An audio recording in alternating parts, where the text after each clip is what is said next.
Salut à toi et bienvenue dans cette nouvelle vidéo.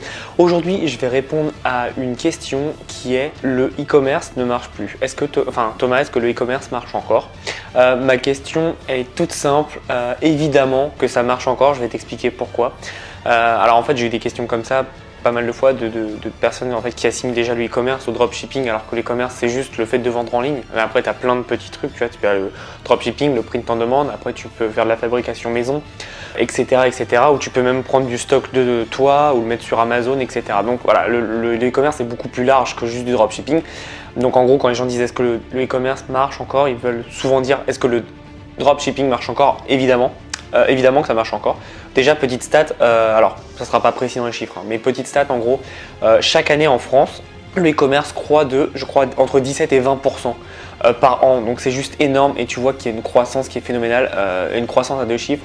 Pendant ce temps-là, les business physiques ont une croissance à 1,5, un truc comme ça. Donc tu vois vraiment le gap et la différence. On commence vraiment à être habitué à payer en ligne, ça devient vraiment la norme et du coup c'est bien pour nous parce que c'est beaucoup plus facile de convertir un client, ils ont moins peur comme c'était le cas avant, etc., etc. Malheureusement, on a encore évidemment des gens qui pensent que c'est des arnaques, etc., parce qu'ils connaissent pas Shopify, la sécurité, etc. Donc c'est pour ça, petit aparté, qu'il faut toujours mettre les badges de confiance, où ça met sécurisé par Visa, PayPal, Mastercard, etc., etc. C'est super important.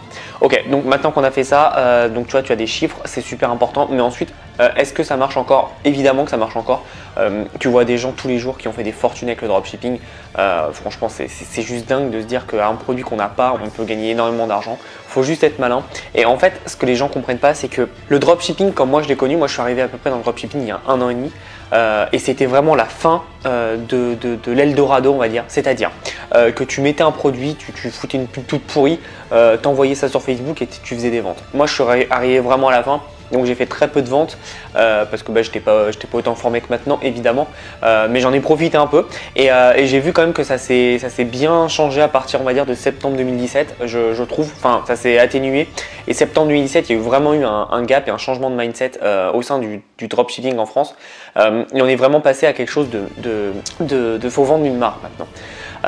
C'était déjà le cas avant, mais je trouve, c'est mon avis personnel, je trouve qu'en fait les pubs Facebook, alors c'est génial Facebook, je t'en parlerai dans une autre vidéo, mais elles ont eu tendance à être trop nombreuses malheureusement. Enfin, tant mieux pour Facebook, mais malheureusement pour nous. Et du coup, on a perdu de l'intention, de l'attrait et de l'intérêt.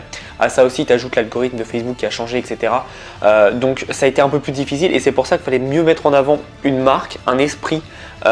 Et en même temps ton produit évidemment, mais pas juste un produit comme ça.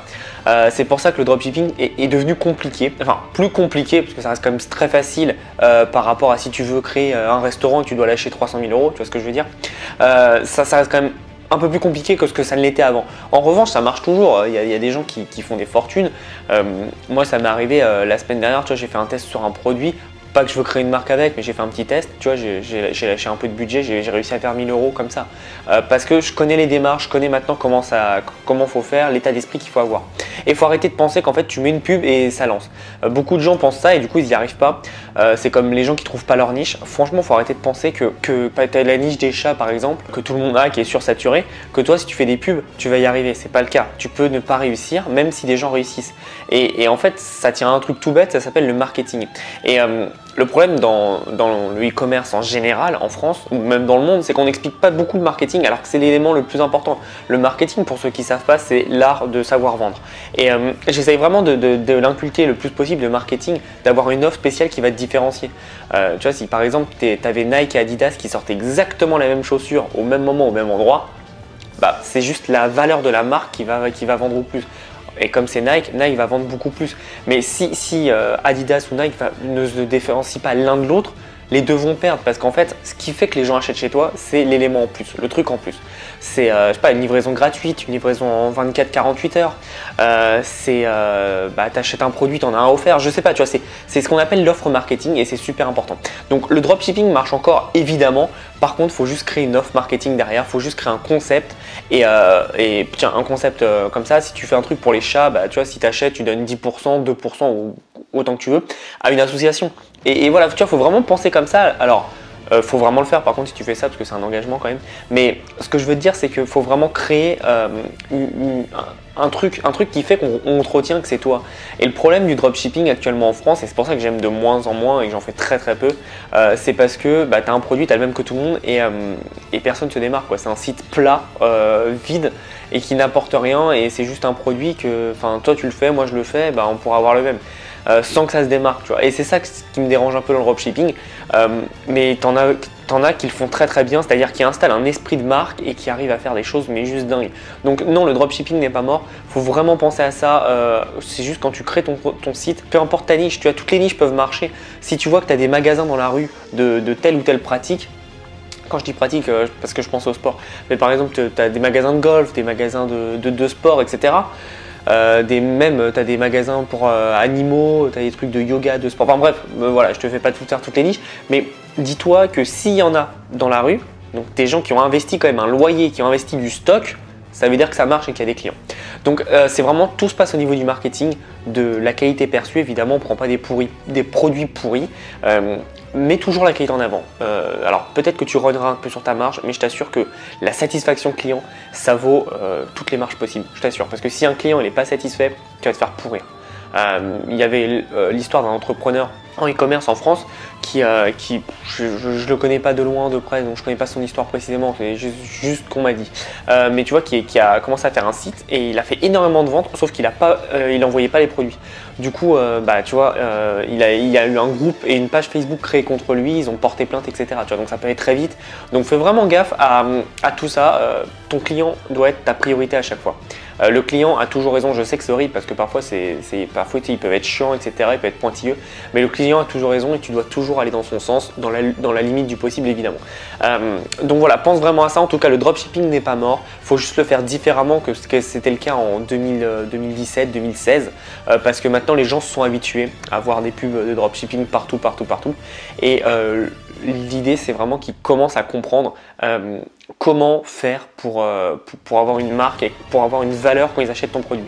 Les gens ne veulent plus acheter ton produit et avoir ce qu'ils ont, ils veulent vraiment de la valeur, c'est-à-dire une vision d'entreprise, une communauté, un esprit. Donc voilà, pense tout à ça et fais ce qu'il faut. Voilà, fais ce qu'il faut pour réussir en e-commerce.